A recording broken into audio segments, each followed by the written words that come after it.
Il livello del campionato francese è salito negli ultimi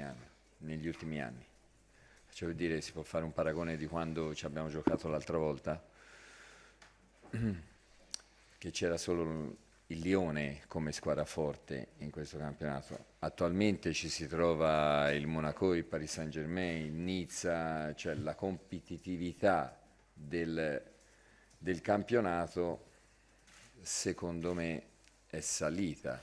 e mentre prima c'era la possibilità di sorprenderli, in questo caso qui sono abituati a partite di livello, e è un livello alto sia come qualità di gioco che come qualità fisiche. Poi è chiaro che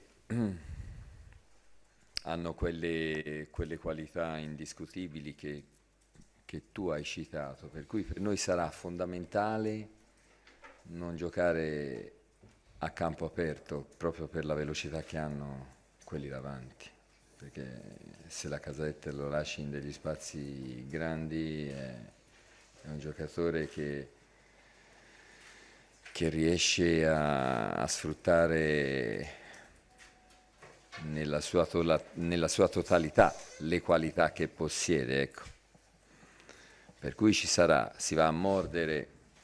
si va di là e si morde forte, oppure da lasciargli il pallino e di tornare sotto la metà campo, di non fare quella via di mezzo che disturba un po' tutti, ma che a loro poi gli dà grandi vantaggi.